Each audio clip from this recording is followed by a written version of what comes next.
Good morning, Internet. Hello, world. In my... Sorry, that was really cheesy.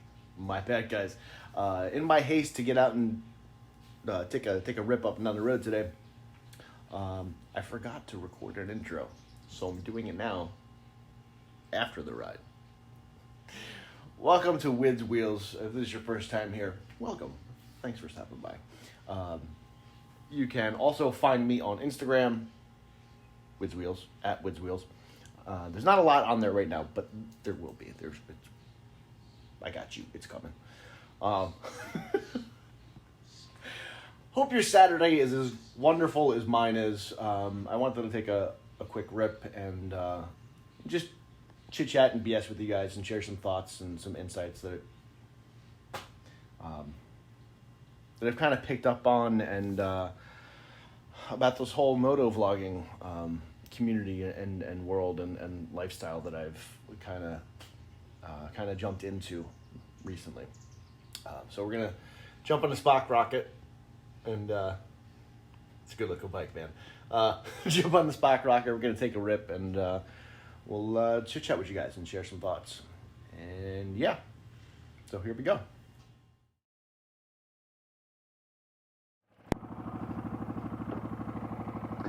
Alright guys, so we're out here for another ride and dirty rip. It's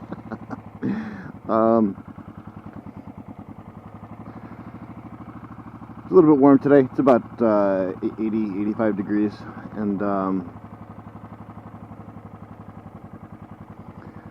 like I said, I just wanted to take a rip on it. I'm thinking about some ladder pipes for the bike. I got a buddy of mine who is getting back into riding because I now have a bike, which is awesome. I love that. So I decide I'm getting into riding, and now he wants to reacquire his bike. There's a motorcycle, I guess it's a store. It's a motorcycle manufacturer of sorts called Demon Cycles, and he a bunch of years ago had a Demon Cycle that ran E85 ethanol. It was an absolute beast. So he now wants to get back into riding. He says that it's because I started on this whole motorcycle journey, and that he wants to look out for me, which is awesome. Love this guy. But I think he really just kind of wants to ride again. Which, hey, there's nothing wrong with that. As long as you're on two wheels and you're keeping a rubber side down, it's all good, baby. But we were talking last night, and he was telling me about how he's getting back into he's talking with them to get his motorcycle back, and how my bike for the most part is stock, with the exception of electronics and headlights and what's not. But I think we really kind of want to make the pipes a little bit louder, which, hey, I'm okay with. You know, loud pipe saves lives. If they can't see you, maybe they can hear you. And if you have really nice loud pipes, they for sure can hear you. I mean, this sounds alright, it's just a little bit quiet. So we're kind of doing that evaluation today as to how loud it actually could get. Whether or not I want to do that, I'm leaning toward yes, that I may want to indeed make the pipes a little bit louder, which is okay with me, because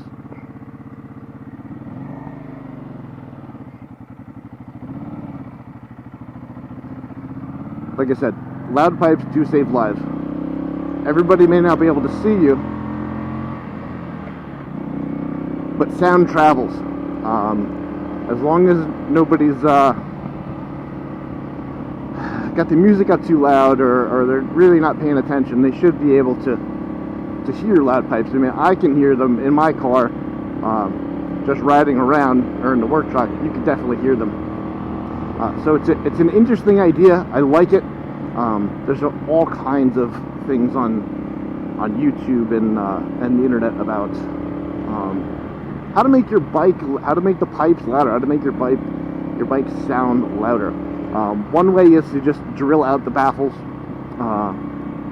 It doesn't really add a better sound, it's just louder and more punchy. The other way is to go a slip-on exhaust. And all that really does is change how loud it is. The third and most expensive way to change your pipes is to go with a full system, and they can run several thousands of dollars depending on, you know, several factors. Your individual motorcycle, the brand. That's not something I really want to get into. Several thousands of dollars worth of pipe.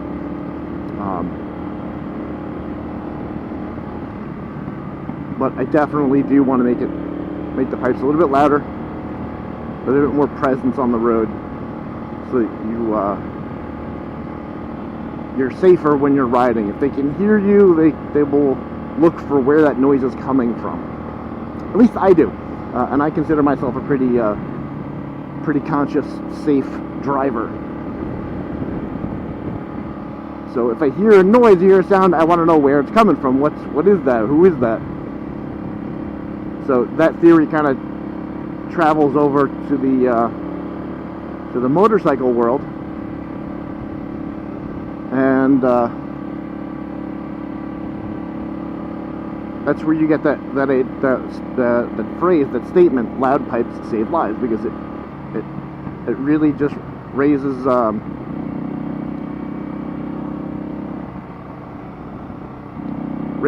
your overall presence on the road, which is cool.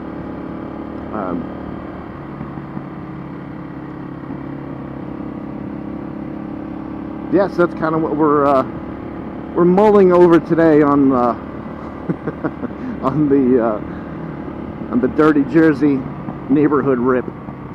I did make some keychains. I gave one to another friend, but it's right there. With my 3D printer, I will now never be able to lose my keys because the keychain is obnoxiously bright.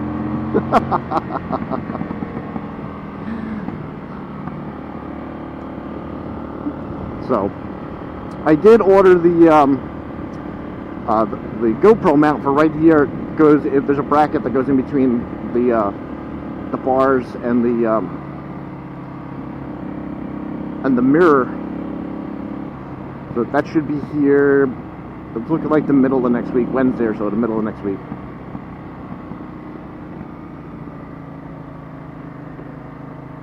So I'll be able to put that on there, just get a different viewpoint for you guys.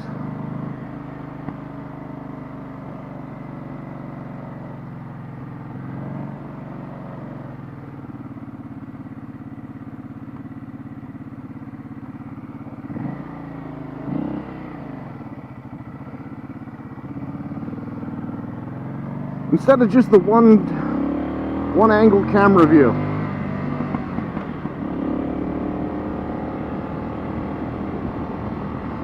So you'll be able to see my face. This thing up here, you know, my face.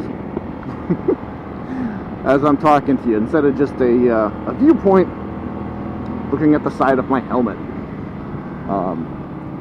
Hashtag sorry not sorry, I guess. I don't know. I didn't want a big huge square box on the on the front of my bike, on the front of my helmet. I don't like the protrude. It's not. I guess it's a little obtrusive. For me, that's the way that I view it. There's plenty of people who are okay with it, and that's fine. You know, hey, you do you. But for me, I'm not really a big fan of the big box in the front, or the flight surface when you mount it on the side. It's not really my cup of tea. I'm not really about that. So I am using the Santa Prism tube And so far, I have been really, really, really impressed with the quality of the video that this thing puts out. It's really, really clear. The only thing that I wish that Senna did with this one was offer a way to turn down the microphone a little bit, to alter the microphone capture settings from within the app, but there's not, and so you kind of have to fix it in post in the editing. So when I import the video, the first thing I do is I mess with the audio settings a little bit, and the background noise, and I get that to a point where it's a little bit more human sounding versus you know, just a loud boom-o voice that keeps clipping the mic. So these little rides serve a couple of purposes. One, I just want to do it. You know, I want to ride it. I know. I could hear you in the comments right now. Shouldn't go do that without that. Yes, I know. That's why I'm not going out onto the road like a hooligan. Just staying on my road. The reason I can do this on my road is because most of the people on this road have been here for, I'd say, at least 10 years or so. We do have some new neighbors on either ends, but the majority of people on this road have been here for at least 10 years, and it's a really, really good neighborhood vibe on this road. Everybody kind of, you know, helps out and pitches in, and really just kind of lets people live. You know, it's like it was like my comment with the GoPro thing. Like, hey man, you know, you do you. Just have fun, be safe, just don't let it affect anybody else negatively. Which is, ooh.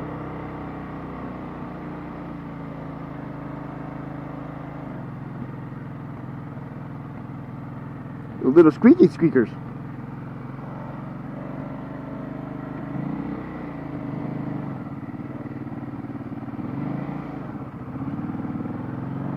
So that's the reason why I'm able to do that on this road.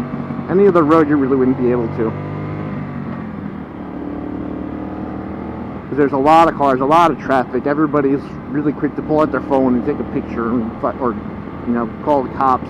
Oh, there's a lunatic motorcycle and he's not. Yeah, there's a lot of those people in the world. Otherwise, I wouldn't be doing this, because it is a little bit dangerous.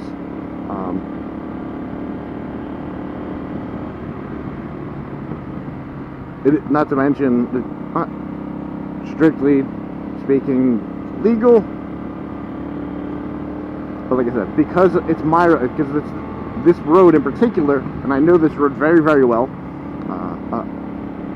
I'm able to, you know, within a degree of safety, get out here and kind of take some quick rips on the weekend or after work, and bring you guys along with me on the journey and share that journey a little bit. Which is the entire reason why we do these videos and these vlogs, is to bring you along and share with you and bring you into our lives and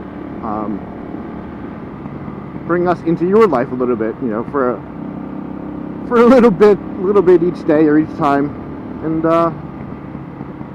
in that aspect, it builds a larger community, sharing these journeys and whatnot with you. It's really very cool. It's a very cool, very supportive, very brotherly love kind of vibe in the motorcycle vlogging community that I've seen so far. I haven't I haven't met any moto vloggers yet, but I do follow a bunch on the socials, and you know, it's a really, really cool, supportive, like I got your back, brother, kind of vibe, and everybody's kind of there for each other when the chips are down. chips. Sorry, not chips, to be confused with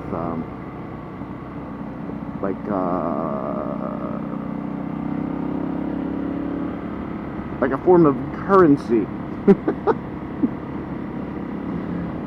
Like for example, when I was in Boy Scouts, there were certain parts of the summer camp. So they would send, I would go away to summer camp every year, and for certain things, like I think it was in the trading post, which is it was like a little convenience store, you know, on the camp grounds, on the camp property. And so you acquired chits from doing certain charitable things, like, you know, you'd walk the trails or walk the grounds picking up trash, or you know, help somebody out, or yeah, anything like that. And so you acquire these chits, and you can go in and trade them in, and usually it was, you know, usually it was stupid stuff, like an ice cream, or you know, a Pepsi or something like that, you know, when it was hot out, or but yeah, so the motorcycle community, the moto vlogging community more specifically, is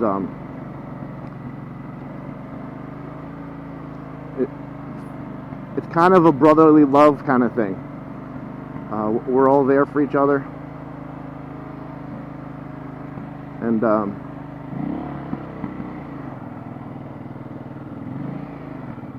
that's kind of the way it is. That's kind of why we do certain social activities.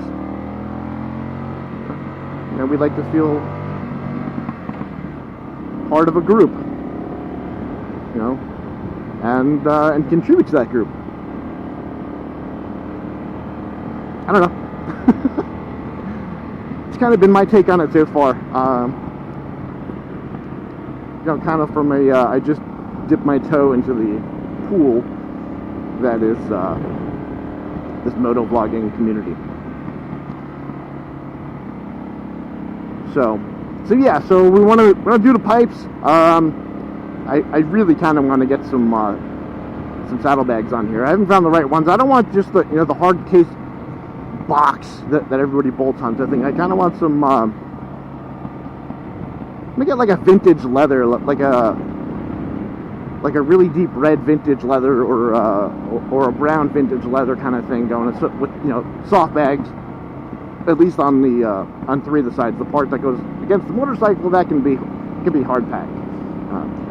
But you know, kind of like a vintage patinaed leather, like a, you know, fighter pilots, their bomber jackets, they would sleep in them, and that's where they would get the suction lick, because they actually could sleep in them.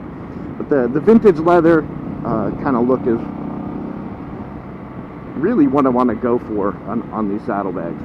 Haven't found any yet. I'm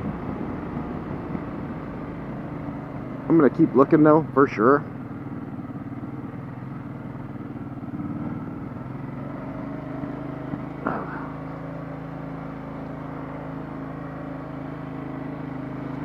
And that's, I think, gonna wrap it up for us today, guys.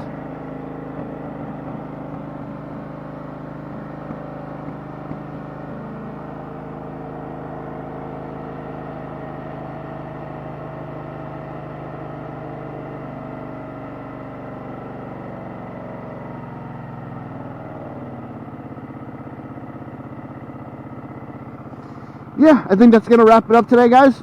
Thank you for tagging along. Stay tuned for the next video. And until next time, be good to each other.